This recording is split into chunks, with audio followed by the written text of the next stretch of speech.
ఎవరైనా సరే ఆరోగ్యంగా ఉండాలంటే శుభ్రత పాటించాలి. మరి శుభ్రత కావాలంటే ఎలిం ప్రొడక్ట్స్ వాడాలి. అంకిత నాయుడు ఎందుకు సోషల్ మీడియాలో ఫేమస్? ఎలా? సో అంతకు ముందు వరకు అంకిత నాయుడు అంటే తెలీదు. ఆఫ్టర్ మ్యారేజ్ నా పాస్ట్ లో నేను మ్యారేజ్ చేసుకున్నాను.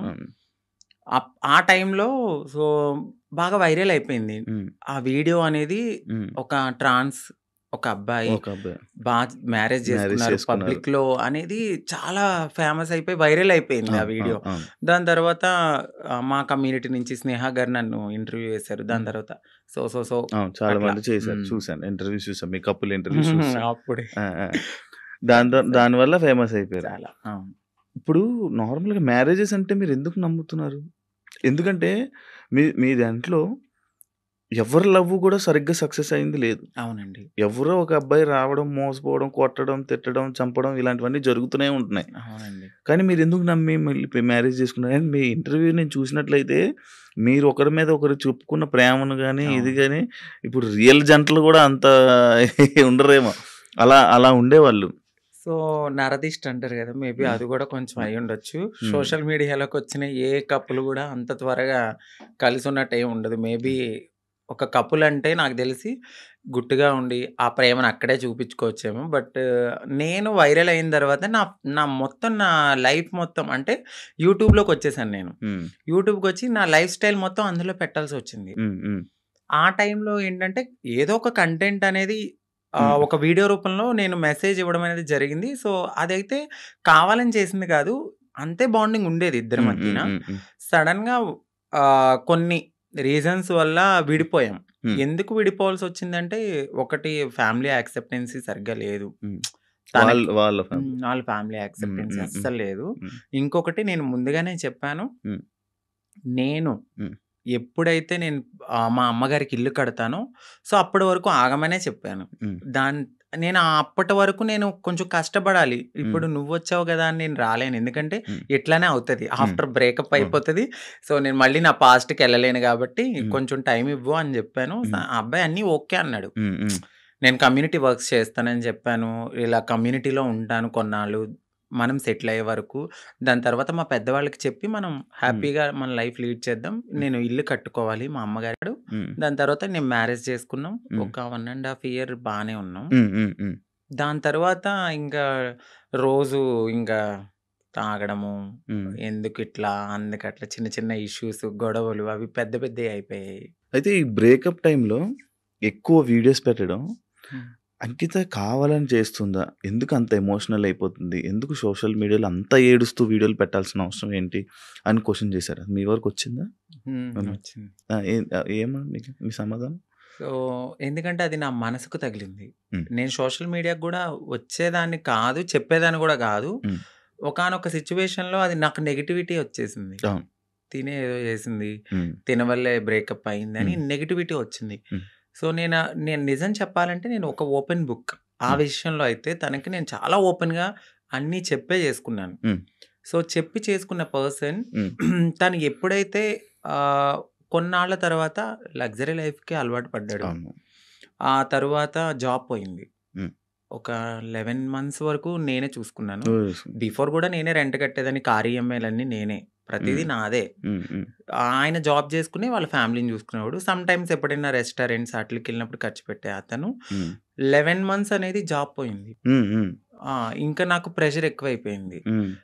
ఇటువైపు ఇల్లు కట్టిన ఒక గోల్డ్ ఉంది అక్కడ, అదంతా విడిపించాలని చెప్పి నేను తనకి ముందే చెప్పాను. సో డ్రింక్ చేయడము, ఇదే విషయంలో గొడవ అవ్వడము. దీనికి ముందే నాకు తెలియదు, రీసెంట్గా తెలిసింది. నన్ను మ్యారేజ్ చేసుకున్న 3 monthsకే వేరే అమ్మాయిలతో కూడా ఉన్నారని చెప్పారు. సో ఆ రికార్డ్స్ కూడా నా దగ్గర ఉన్నాయి. బట్ నేను ఎందుకంటే అంతా అయిపోయిన తర్వాత మనకు అనవసరం అనిపించింది. ఇవన్నిటిని ఒక పక్కన పెడితే నాకు ఒకానొక సిచ్యువేషన్లో తను రెడ్ హ్యాండెడ్గా అంటే మా కమ్యూనిటీ వాళ్ళు ఎవరైతే ఉన్నారో వాళ్ళలో నా కోడల్ని నేను ఇలా వస్తున్నాను అని చెప్పడము, నేను తన్ని చేజ్ చేయడము, పట్టుకున్నాను, సో పరిగెత్తేశాడు.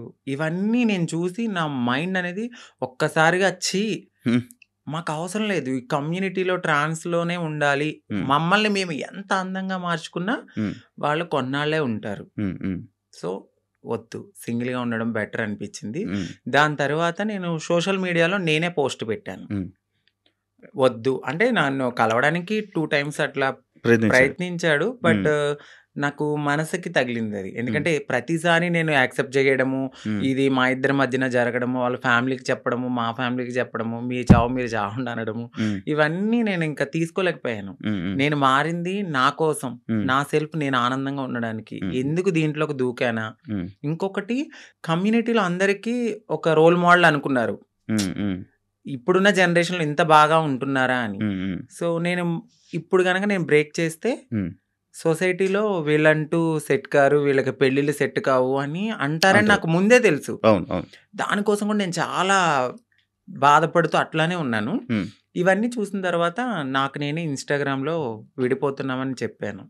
చెప్పిన తర్వాత ఆపోజిట్ పర్సన్ కూడా ఎందుకు ఏంటి అని క్వశ్చన్ చేయడానికి నన్ను ప్రయత్నించలేదు. నేను వీడియోస్ డిలీట్ చేసేసాను. తను కూడా అప్పటికే వేరే అమ్మాయితో లవ్‌లో ఉన్నాడు. ఓకే. అలా బ్రేకప్ అయింది. సేమ్. అంటే నేను ఎన్నిసార్లు వద్దన్నా కావాలనుకున్న మనిషి ఒక్కసారిగా నేను వద్దు అన్నప్పుడు ఎందుకు బ్రేకప్ చెప్తారు?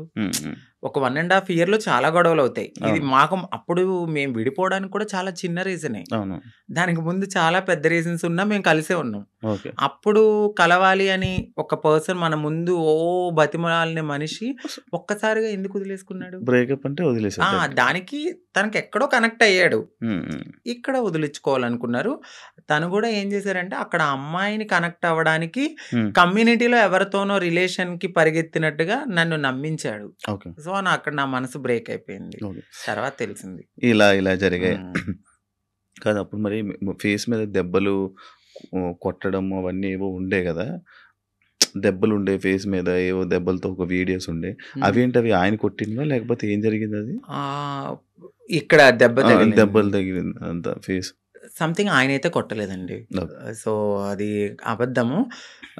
ఇక్కడ దెబ్బ తగిలింది అనడానికి నేను అప్పుడు ప్రతిసారి మన ఐబ్రోస్ చేయించుకోవడానికి స్క్రబ్బింగ్కి వెళ్ళేదాన్ని. ఆ టైంలో నాకు అది రిఫ్లెక్ట్ అయింది అంతే. ఈ ఫేస్ ఇంత అందులో ఏడ్చి ఫుడ్ లేదు. కానీ అది కొట్టేసారేమో, ఇబ్బంది పెట్టేసారేమో, ఇదైపోయిందేమో అని అనుకుండే. ఆయన ఏం కొట్టలేదు. మీకు అదే ఫస్ట్ లవ్?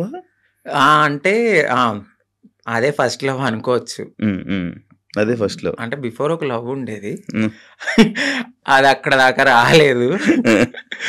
అంటే ఇంకా ఇది లవ్ కామన్ అనిపించింది ఇంకా. కానీ పెళ్లి వరకు రావడం అనేది ఇదే ఫస్ట్ పెళ్లి. ఇప్పుడు ఇద్దరు అభిప్రాయాలు కలుస్తాయి. కలిసిన తర్వాత మాట్లాడుకున్న తర్వాత కొన్ని రోజులు ట్రావెల్ అయ్యాక ఓకే నీవు నాకు సెట్ అవ్వలేదు వదిలేసుకుందాం అనుకునేది ఒకలా ఉంటది. ఇటు పబ్లిక్ వచ్చేసి మనం కామన్ అయిపోతాం, వాళ్ళకి రోజు కనబడతాం.